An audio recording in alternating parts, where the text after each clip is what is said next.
ಸ್ನೇಹಿತರೆ, ಇದು banded riser ಅಂದರೆ ಶೀಘ್ರಗಾಮಿ ಪಟ್ಟೆ ಹಾವು ಅಂತ ಹೇಳ್ತೀವಿ. ಇದು ಬ್ಯಾಂಡೆಡ್ ರೈಸರ್ ಅಂತ. ಬ್ಯಾಂಡೆಡ್ ರೈಸರ್ ಅಂದರೆ ಶೀಘ್ರಗಾಮಿ ಪಟ್ಟೆ ಹಾವು ಅಂತ ಹೇಳ್ತೀವಿ. ಪಟ್ಟೆ ಹಾವು. ಈ ಹಾವಲ್ಲಿ ಪಟ್ಟೆ ಇರೋದಕ್ಕೆ ಹೇಳ್ತೀವಿ ಅದನ್ನ. ಅಂದರೆ ಹಿಂಗೆ ಹೋಗ್ತಾ ಇದೆ ಒಂದು ರೆಸ್ಕ್ಯೂಗೆ ಜಾನ್ಮಂಗ್ಲ ಕಡೆಗೆ. ನಮ್ಮ ಸ್ನೇಹಿತರೆಲ್ಲ ನೋಡ್ತಾಯಿದ್ರು, ಏನು ನೋಡ್ತಾವ್ರೆ ಅಂತ ಹೋಗಿ ಬಂದು ನೋಡಿದಾಗ ಹಾವು ಐತಿ ಅಂತ. ಬಿಡೋದು ಬೇಡ ಪಾಪ, ಇಲ್ಲೆಲ್ಲ ತುಂಬ ಜನ ಪಾನಿಪುರಿ ಅಂಗಡಿಗಾಗಲಿ ಜ್ಯೂಸ್ ಅಂಗಡಿಗಾಗಲಿ ಬರ್ತಾ ಇರ್ತಾರೆ. ಇದು ಬಿಡೋಣ ಅಂತ ಹಿಡ್ದಿದ್ದೀನಿ. ಯಾರ್ದು ಇದು? ಹಾಂ, ಆಯ್ತು.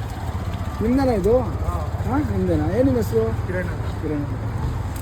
ಇದು ಇದರಲ್ಲಿ ವಿಷಯ ಇರಲ್ಲ, ಇದು ಖಚಿತ ಮಾತ್ರ. ಇದು ಬ್ಯಾಂಡೆಡ್ ರೈಸರ್ ಅಂದರೆ ನಾನೇ ನಮ್ಮ.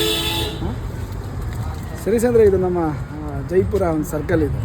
ಹೇಗೆ ಅನಿಸ್ತು? ಖುಷಿ ಆಯಿತಾ? ತುಂಬ ಖುಷಿ ಆಯಿತು. ಆಯಿತು ಸರ್. ನಮ್ಗೆ ಓಡ್ತಿದ್ರೆ ಭಯ ಆಯ್ತು. ಅಂದರೆ ಇದು ಸ್ಪೆಷಲ್ ಇದು ಹಾವು, ನಮ್ಗೆ ಯಾವಾಗಲೂ ಸಿಗೋಲ್ಲ. ಇದು ರೇರು, ಸಖತ್ ಬ್ಯೂಟಿಫುಲ್ ಸ್ನೇಕ್ ನೋಡಿ. ಸೇಮ್ ನೋಡಿದ್ರೆ ನಾಗರಹಾವು ಅನ್ಕೋಬೇಕು ನೀವು. ಓಕೆ, ಜಯ.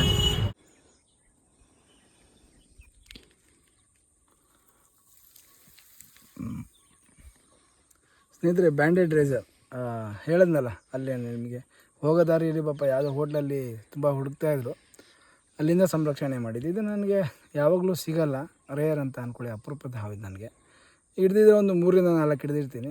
ಸಖತ್ ಬ್ಯೂಟಿಫುಲ್ ಇದು ನಾನ್ ವೆನಮಸ್, ಅಂದರೆ ಇದರಲ್ಲಿ ವಿಷ ಇರೋದ್ರಲ್ಲ.